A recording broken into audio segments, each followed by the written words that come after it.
Breaking news: Israel says that it has rescued 4 hostages alive from Gaza. Noar Gamani, Almog Meir Jan, Shlomi Ziv, and Andrei Kozlov. They are back home in Israel. They are alive. They are well. ഇന്നലെ രാവിലെ 11 മണിക്ക് Israel Hamas യുദ്ധത്തിൽ വലിയൊരു സംഭവം ഉണ്ടായി. ലോകനാടുകളെല്ലാം എന്തുകൊണ്ട് ശാന്തരായിരിക്കുന്നു എന്ന ചോദ്യം വീണ്ടും നമ്മുടെ മുൻപിലേക്ക് കൊണ്ടുവരുന്ന രീതിയിലുള്ള ഒരു സംഭവമായിരുന്നു അത്. മൊസാദിന്റെ എത്രയോ ഓപ്പറേഷൻസ് നമ്മൾ കേട്ടിട്ടുണ്ട്, നമ്മൾ പല വീഡിയോസ് ചെയ്തിട്ടുണ്ട്. എന്നാൽ അവസാനമായി അവർ നടത്തിയ ഓപ്പറേഷൻ, അതിൽ 4 പേരെ ഹോസ്റ്റേജസ് ആയിട്ടുള്ള 4 പേരെ അവർ രക്ഷപ്പെടുത്തി. ഹീറോയിസമാണ്. എങ്കിൽ പോലും മരിച്ചവരുടെ എണ്ണം 210 ആണ്. ആ 210 പേരിൽ ഒരു ചെറിയ കുഞ്ഞ്, ആ കുഞ്ഞിന്റെ മരിച്ച ശരീരം കണ്ടു നിൽക്കാൻ കഴിയാത്തൊരവസ്ഥയിലായിരുന്നു എന്നും പറയുന്നു. അത്രത്തോളം ഇസ്രായേൽ ചെയ്ത ഒരു നരഹത്യ ആക്രമണമായിരുന്നു അത്. ഈ ഒരു സംഭവത്തെയും അറബി നാടുകളോ ഇസ്ലാമിക് നാടുകളോ ഒഴിവാക്കിയോ കണ്ടിട്ടും കാണാതെ പോവുകയാണെങ്കിൽ ഇതിനുശേഷം അവർ ആരെയും എന്തിനു വേണ്ടിയും ഏതൊരു സാഹചര്യത്തിലും ഇസ്രായേലിനെ എതിർത്ത് സംസാരിക്കുകയില്ല എന്നതാണ് അർത്ഥം. ഇസ്രായേലിനെ എതിർത്ത് സംസാരിച്ച നാടുകൾ, പ്രധാനമായും നെതന്യാഹുവിന് എതിരായി ഉണ്ടായിരുന്ന ആളുകൾ പോലും ഇപ്പോൾ നെതന്യാഹുവിന് സപ്പോർട്ടായി അവരുടെ സംസാരങ്ങൾ ഉയർത്തുന്നുണ്ട്. പ്രധാനപ്പെട്ട ഒരു പെൺകുട്ടി ഉൾപ്പെടെ 4 പേരെ അവർ റിലീസ് ചെയ്തിട്ടുണ്ട്, അല്ലെങ്കിൽ രക്ഷിച്ചിട്ടുണ്ട് എന്ന് പറയുമ്പോൾ 120 ഹോസ്റ്റേജസ് 116 പേരായി കുറഞ്ഞു. എന്ത് സംഭവിച്ചു? അതിന് പുറകിൽ ഇസ്രായേലിന്റെ പദ്ധതി എന്ത്? അതിൽ അമേരിക്കയുടെ സഹായം ഉൾപ്പെടെയുള്ള പല കാര്യങ്ങളാണ് ഈ വീഡിയോയിലൂടെ നമ്മൾ അറിയാൻ പോകുന്നത്.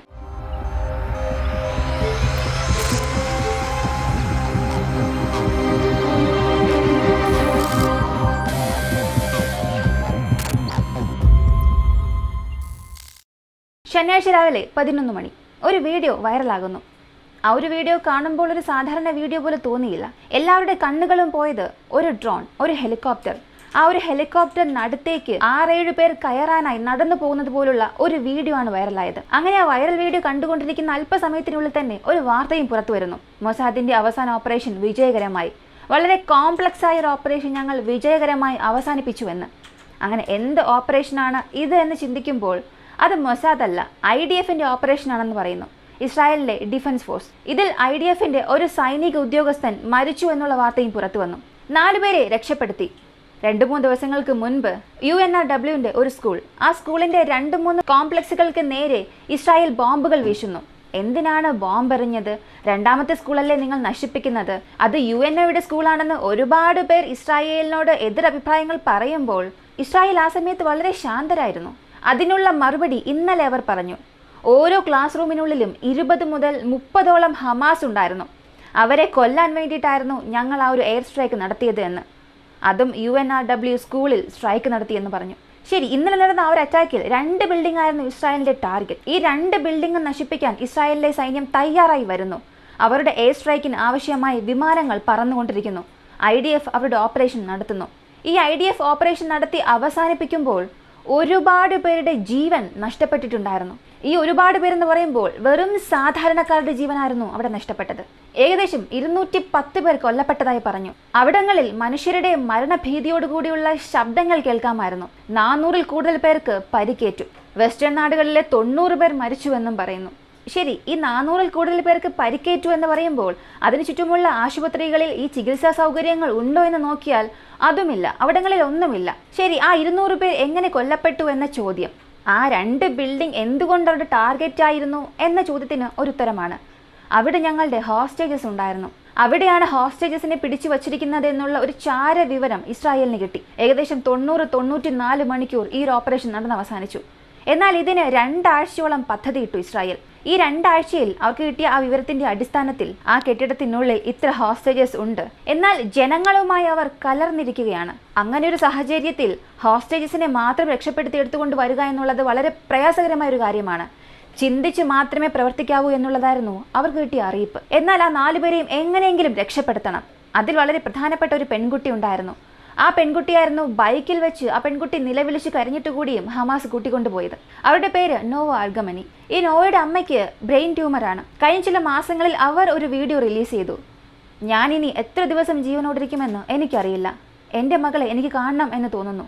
ദയവ് ചെയ്ത് ഞാൻ മരിക്കുന്നതിന് മുൻപ് അവളെ എൻ്റെ മുൻപിൽ കൊണ്ടുവരണമെന്ന് നെതന്യാഹുവിനെ ടാഗ് ചെയ്ത് ആ ഒരു വീഡിയോ വൈറലായി.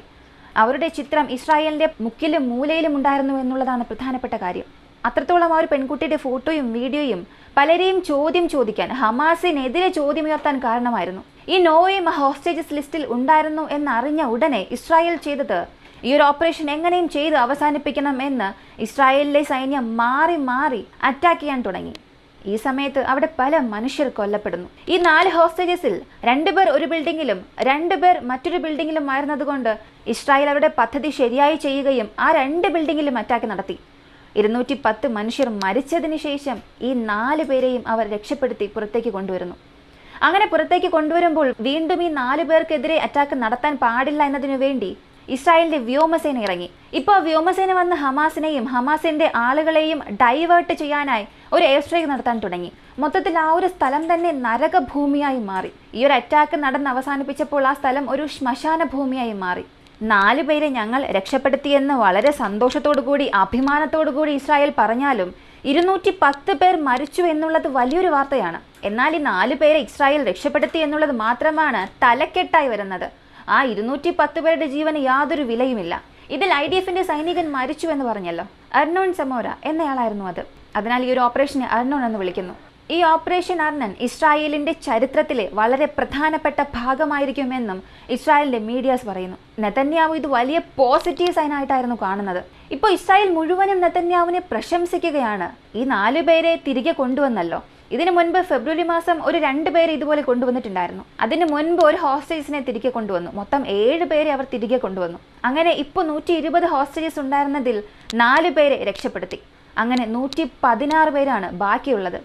എന്നാൽ അവരിലും ചിലർ മരിച്ചു എന്നുള്ള വിവരങ്ങളും പുറത്തു വരുന്നുണ്ട്.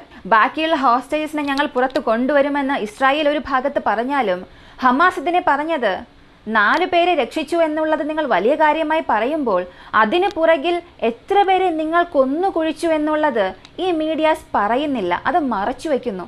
ഇതാണ് നിങ്ങൾക്കും ഞങ്ങൾക്കുമുള്ള വ്യത്യാസം. ഞങ്ങൾ ചെയ്യുന്നത് മാത്രം ഇവിടെ വലിയ കാര്യമായി സംസാരിക്കുമ്പോൾ നിങ്ങൾ ചെയ്യുന്ന കൊലപാതകങ്ങളെല്ലാം ഇവിടെ വെറും കരുണയായി മാത്രം മാറ്റപ്പെടുന്നുവെന്ന് ഹമാസ് അവരുടെ അഭിപ്രായം പറയുന്നു. ശരി, അടുത്തതായി ഇസ്രായേൽ എന്ത് ചെയ്യും എന്ന് നോക്കിയാൽ ഇസ്രായേലിന്റെ ടാർഗറ്റ് ഇപ്പോഴുള്ള ആ റാഫ് മുഴുവൻ നശിപ്പിക്കുക എന്നുള്ളതാണ്. നുസൈറത്ത് റെഫ്യൂജി ക്യാമ്പിലാണ് ഈ ഒരു അറ്റാക്ക് നടത്തിയത്. ഈ റെഫ്യൂജി ക്യാമ്പിനുള്ളിലാണ് ഒരുപാട് പേർ മരിച്ചത്. നുസൈറത്ത് റെഫ്യൂജി ക്യാമ്പാണ് ഇപ്പോൾ ഒരു ശ്മശാന ഭൂമിയായി മാറി നിൽക്കുന്നത്.